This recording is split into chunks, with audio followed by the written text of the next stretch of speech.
Yo soldiers, the Road to WrestleMania continues on. It's the 15th of March 2001, Smackdown comes from Anaheim, California tonight, and after what happened at the end of Raw this past week, Stone Cold Steve Austin's looking revenge. The Rattlesnake faces Kurt Angle tonight in our Smackdown main event in a no DQ match, and yes, The Rock's gonna somehow get involved. We are also going to hear from Shane McMahon, Triple H is going to be in action, and earlier today, Eddie Guerrero requested a match against Chris Benoit. William Regal said Guerrero was better than Benoit and Latino heat should let bygones be bygones, but the commissioner did grant Eddie a different match. According to Regal, Eddie Guerrero's the greatest European champion of all time. That idiot Test is currently besmirching the belt and it's time for Eddie to take it away. So Eddie Guerrero faces Test and that match is going to open up SmackDown this week. Guerrero told Regal to work on his accent, while Regal said you need an interpreter to do this job. Two complaints I've received quite frequently during my years making this series, but you've stuck with it this long and that's all that matters, you animals. Let's get started then. Eddie Guerrero versus Test. Eddie comes out with Perry Saturn and Terry, no sign of Dino Machino tonight guys. Test squares up to Eddie and he tries to bully him before the bell rings, so Eddie attacks from behind and he wastes no time with a back elbow and a low drop kick. Eddie then performs his slingshot senton before summoning his inner Hulk Hogan brother. He stays on form when dodging a big boot, but he can't avoid a clothesline from the European champion. Taz and Michael Cole are hyping up tonight's SmackDown by letting us know we're going to see a sit-down interview with Stone Cold Steve Austin conducted by JR as Eddie finds himself in danger following a gut-wrench powerbomb. But Guerrero kicks out because he's super resilient and he's no quitter. William Regal's watching on from his office. He really wants Big Andy to drop that European title. He must have been well pleased when Perry of the planet Saturn attacked Test on the outside after the champ got dumped out of the ring. Though Regal's joy didn't last long when Test comes right back with a tilt-a-whirl slam back inside the ropes.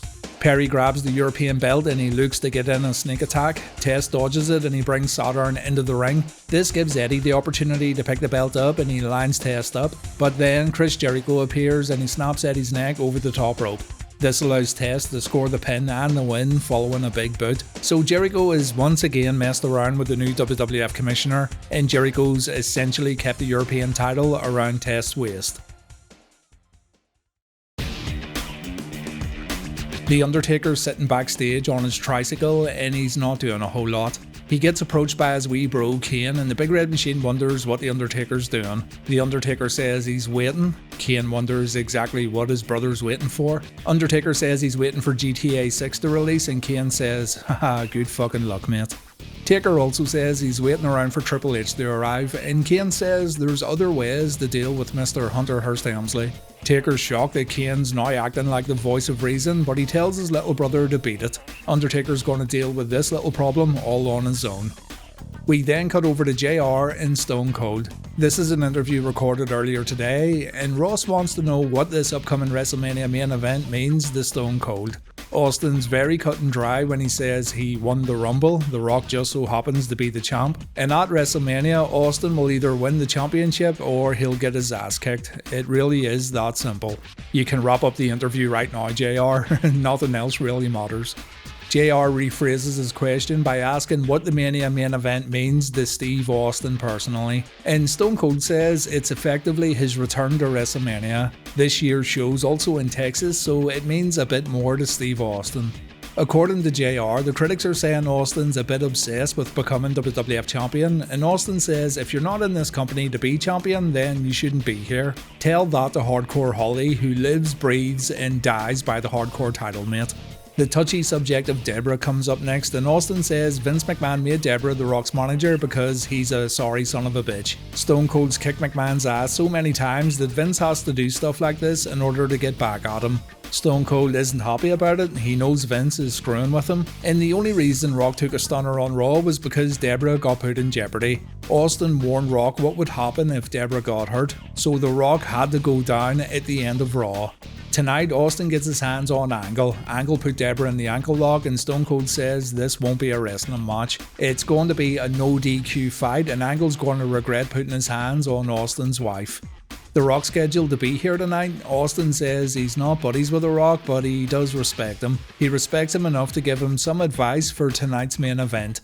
The great one should take a seat and watch what Austin does. This will give the WWF Champion a little preview of what's going to happen at WrestleMania 17. Kurt Angle is tonight's victim. The chips will fall where they will, but it doesn't look good for Kurt. Austin's very angry here as he gets up and he leaves the interview. It's getting way more personal with each passing week. Undertaker's looking for GTA 6 in the parking area, but he can't find it. He does find Scotty Steiner's big lead pipe, or big steel pipe, and he takes his seat once again on the tricycle. Godspeed, dead man. William Regal summons Kevin Kelly to his office and he wants Kelly to do his dirty work. Double K has to inform Chris Jericho that he's got a 2-on-1 tables match coming up soon against the Dudley Boyz. And as for The Undertaker, well, the Phenom's a very reasonable man, and if the commish has a word with him, The Undertaker will quickly calm down. Next, we got treated to a 6-man tag team match, the Hardy Boyz and Billy Gunn taking on X Factor. And no, X-Pac's band of merry men don't have their sweet entrance music just yet. As a matter of fact, they don't even have a name yet. Old BA Billy Gunn's now firmly in the what the fuck should we do with this guy category of the WWF roster. Teaming up with the Hardy Boyz seems very random, but I guess he was tired of giving us updates on China's well-being. Just Incredible got his ass handed to him by the babyface team, so he made a tag to his new best buddy X-Pac. Waltman's able to slow Matt Hardy down a little, but Matt comes back with his signature second rope leg drop before Jeff tags in. Jeff takes out Albert before removing Just Incredible from the equation. Poetry in motion to X-Pac sees X Factor in a lot of trouble, but then Billy Gunn screws up when launching Jeff into Albert. Albert's able to grab Jeff, and even though the Hardy Boy tries a Hurricane Rana, he still gets planted with a hard powerbomb. Jeff finds himself in danger again when he gets set up in the corner and he takes a Bronco Buster. So, as usual, Lita has to intervene and help her boys out. Just Incredible comes in and he just gets his ball smashed into the ring post. This happened on Raw too, so I don't know how his ball bag didn't split wide open. Jeff tags in the one Billy Gunn and Billy's going to fire up on every member of X Factor. And our match ends with X-Pac getting thrown into Albert, Jeff taking both these guys out with a dropkick, and Billy delivering the one and only Decredible, but Pac breaks up the cover. When X-Pac delivers the X Factor and when Albert delivers a Baldo bomb, the referee calls for the bell. I've no idea why, because it wasn't getting that chaotic, and it really feels like a shitty way not to give X Factor a win. They really could do with a win, seeing as they're a brand new faction, but it all ends with Jeff getting thrown out of the ring by Albert, and X Factor's terrible generic theme music plays in the arena. I enjoyed this match for what it was, absolutely hated the finish though. William Regal's going to try and reason with The Undertaker. He says GTA 6 has probably been delayed again, but The Undertaker doesn't want to hear it.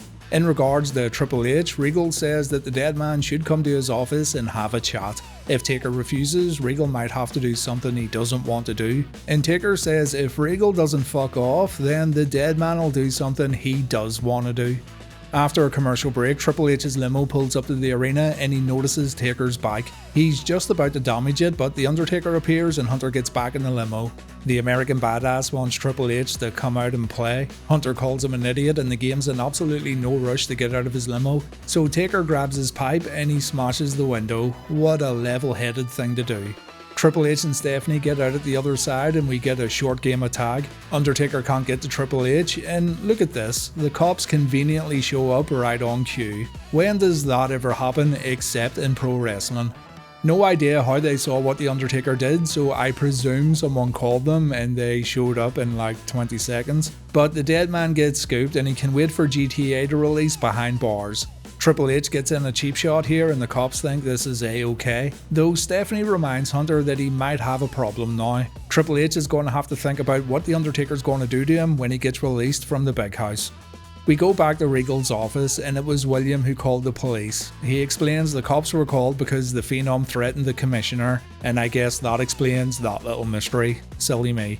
Imagine the phone call though. Hi, I'm a British pro wrestling commissioner and this guy who calls himself the Dead Man won't come to my office for a chat. Please arrest him ASAP. Triple H says he wants to press charges. Regal says he's on it. So we won't be seeing Taker for the rest of the evening. We're going to see another pre-recorded interview next, and this time the coach is interviewing Shane McMahon. Shane says for the past few months he's been keeping an eye on the WWF and he explains he wanted to emulate his grandfather and his father. Don't know if you really want to do that in the big 2026, but Shane says he's not proud of what his father's been doing lately. The core of the wrestling business is what happens in the ring. The things Shane's witnessed his dad doing in that sacred ring have been deplorable, and Shane is now embarrassed to share his dad's name. What kind of man drags his wife to the ring and asks for a divorce? What kind of father manipulates his own daughter in order to help make his wife have a nervous breakdown? What kind of dad flaunts the fact that he's having an affair?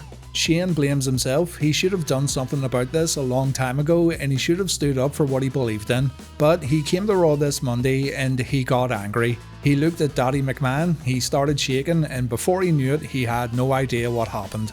Looking back, Shane feels sick that he attacked his own dad, but on the other hand, he took pleasure in giving Vince exactly what he deserved. Shane doesn't care about the ramifications. As far as Shane sees it, his relationship with his dad is now over. Y2J had to face the Dudleys next in a tables match, and you know, if the Dudleys were good babyfaces, they wouldn't let Regal use them as pawns and they'd let Jericho win. Maybe they just can't help themselves and they just love putting people through tables. Devon softens Jericho up with a power slam, but Bubba Ray misses a corner clothesline after tagging in. This allows Jericho to perform a baseball slide, and Devon gets up close and personal with a table, though Bubba then takes advantage with a clothesline. Bubba goes up for a back senton and Jericho moves out of the way. Jericho keeps himself in it with a spinning wheel kick to Bubba, and he takes Devon off the apron with a springboard dropkick. Perfect opportunity to try a lion salt here after the one-handed bulldog, but Chris misses it and it's now time for the was up headbutt. Devon smacks his forehead right into the Jerabolics, and William Regal seen smiling in his office as Bubba tells Devon to get the tables. The furniture gets set up and Bubba Ray wants to powerbomb Y2J through the wood, though Jericho manages to send Devon out of the ring and it looks like he's going to try a Hurricane Rana. Fortunately for the Dudleys, Devon manages to wake up and he moves the table out of the way, and when Jericho tries to suplex Devon through the wood, Bubba's there to move the table once again. Chris is making it look easy as he puts Bubba Ray on the walls of Jericho. The Dudley boy tops out, but submissions don't matter here, mister. Devon whacks Jericho before grabbing another table. And this is where our match ends, folks. Even though Chris manages to hit Devon with a low blow, he still takes a 3D seconds later. And I hope William Regal's proud of himself. He certainly looks happy as he sips on his tea backstage, but hold up, here comes the big red machine. Kane skips the pleasantries and he demands a match against Triple H tonight. Regal, being the gentleman he is, says, "That would be wonderful, would you like a spot of tea?" But Kane isn't in the mood for a cup of Tetley's. Kane reminds Regal that there's no police in the room. Regal can't call the cops again like he did to the Undertaker. So Kane once again demands a match against Triple H and Regal's like, "Yep, splendid idea, you go and have your match." The Rock scene backstage, pacing up and down and seemingly on the lookout for Steve Austin. We then cut over to Grandmaster Sexay in the dressing room listening to some music and asking someone what he or she thinks of the sick beats. And the Grandmaster says that ever since his homeboy Scotty 2 Hotty got his ankle broke, he's been looking for someone to keep Too Cool alive. Grandmaster has a tag team match tonight against the RTC, he needs a partner, and this guy he's talking to is apparently one of the, quote, baddest, fattest, one of the most humbest McJumbus guys the Grandmaster has ever laid eyes on. What the fuck does that even mean? So, will Steve Blackman be down with Too Cool? Will Steve Blackman degrade himself by becoming the Grandmaster's new tag team partner? Yes he will. 3 conditions though. 1. Hip-hop music is cool, but if any country music gets played through that speaker, Steve will stick it straight up the Grandmaster's asshole. 2. The Grandmaster is not allowed to speak. And 3. Christopher has to clean the dojo daily for the next 20 years, both in the morning and in the night. Christopher is totally cool with this. He's too cool with this. So the Humbus McJumbus tag team make their way down to the ring to face the Goodfather and Bill Buchanan. Steve proves why he's cold as ice as he performs the Blackman Torpedo followed by a body slam. This is more than enough to get Christopher an easy win, but instead he delivers a DDT and he tries a Bulldog. The Bulldog was a mistake and the Grandmaster gets his Wii Master jammed into the middle turnbuckle, and so the bullest of Buchanan's comes in to beat the Grandmaster up, and naturally Christopher wants to tag out and get some much needed motherfucking assistance. Buchanan performs his corner springboard clothesline, which should look more impressive than it actually does. Grandmaster also takes a big boot and he seems to be all but done for. Somehow he comes back with an enziguri, and here comes Steve Blackman performing martial arts kicks, back elbows and spine busters.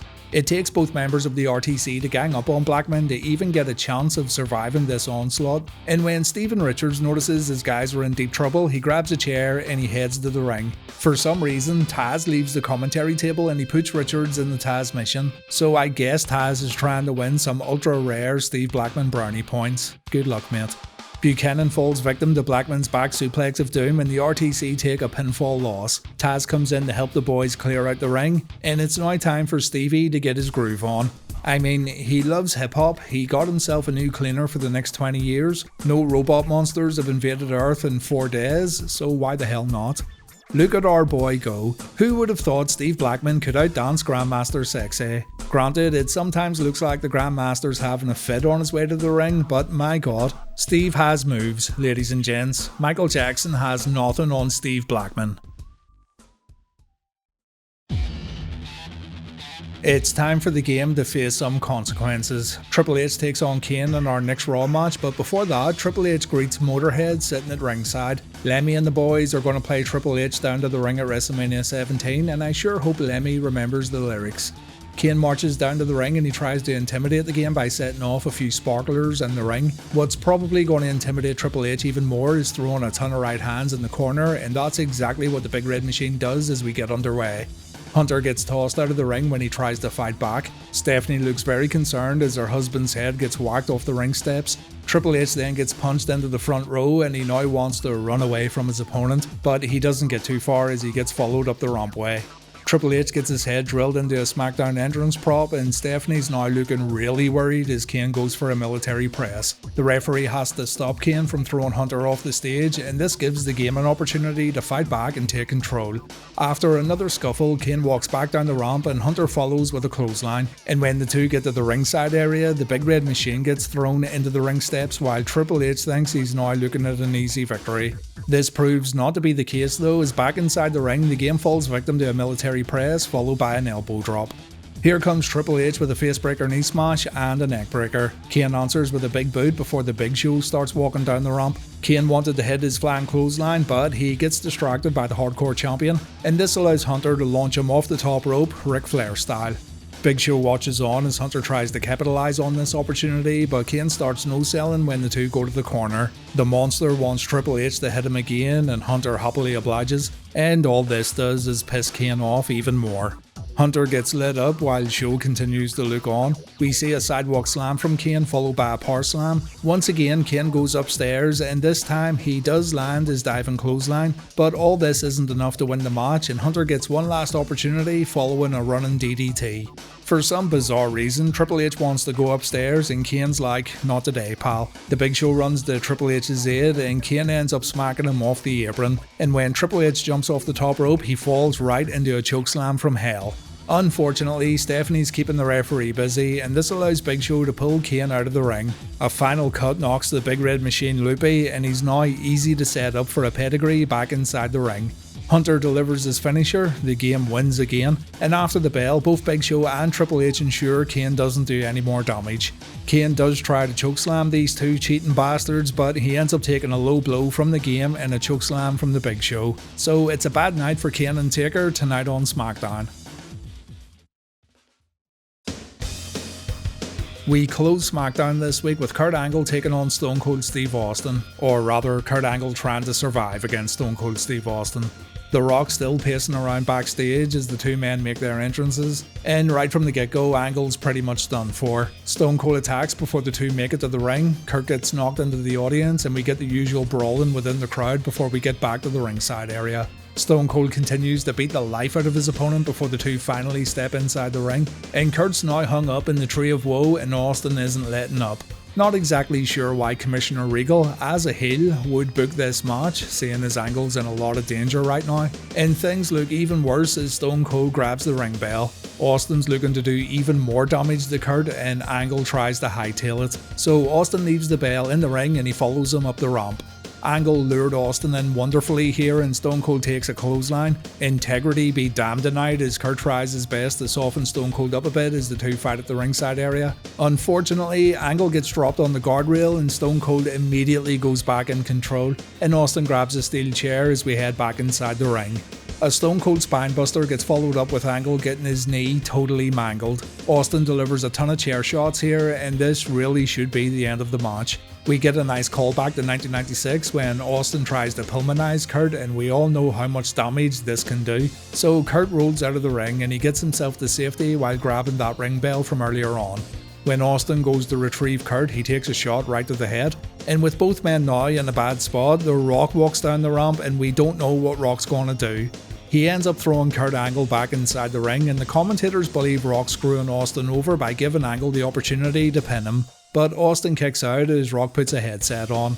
As the match continues on, Rock explains he just wanted the match to continue, but he doesn't care for Austin a single bit. Rock's still angry that Austin threatened him on Raw, and as Austin kicks a chair in Angle's face, Rock reminds Cole and Taz that Debra isn't his wife, and Debra isn't his responsibility. Belly to belly from Angle, Luthez press from Austin. The two then go outside where they fight right in front of The Rock, and when Angle goes down, Austin grabs a chair. Austin looks at Rock and he says this one's for you before going back to Kurt, but Angle dodges the attack and he throws Austin into Rock. If this wasn't bad enough, Angle swings the chair and he ends up taking out both Rock and Stone Cold. It really should be all over now, and all Kurt has to do is get Austin in the ring and pin him. Instead, he goes for the moonsault, and while he does land the move, he's given Austin way too much time to recover. So when Austin goes for the stunner, Kurt is smart enough to throw his opponent into The Rock. Rock falls off the apron, Steve Austin gets put in the ankle lock. Rock could have left Austin and let him get his ankle broke, but instead he gets in the ring and he goes after Kurt. Remember, it's no DQ, so Rock destroys Angle before looking for a rock bottom on Austin. The crowd's going crazy here as Rock looks for payback after what happened on Raw, but Angle attacks once again and it's Kurt who takes the move. Rock turns around, he takes a Stone Cold Stunner as again the crowd goes mental, and Austin pins Angle to secure himself a win. A very good main event on Smackdown tonight, and one that furthers the WrestleMania storyline even more. That's 2 times in 1 week that Rock's taken the Stone Cold Stunner, and you better believe he'll be out for payback next week on Raw. Great stuff here from everyone involved. Well, that was a lot of fun, wasn't it? The interviews with Shane McMahon and Stone Cold, Triple H going to war with Undertaker and Kane, Steve Blackman showing Grandmaster Sexay how to really get down, and a very exciting main event. A great episode of WWF Smackdown, and one I'm glad I checked out. I do hope you guys enjoyed it too. So that's another one done and another step closer to the end of Reliving the War. I've been reading all your comments, and yes, I know it sucks that it's coming to an end, but it had to end eventually, particularly for my own sanity. But I'll talk about all that when WrestleMania 17 gets wrapped up. Have a good one, guys. Thanks again for choosing this video today when you've got so many other options available, and I'll see you all next time. Please take care.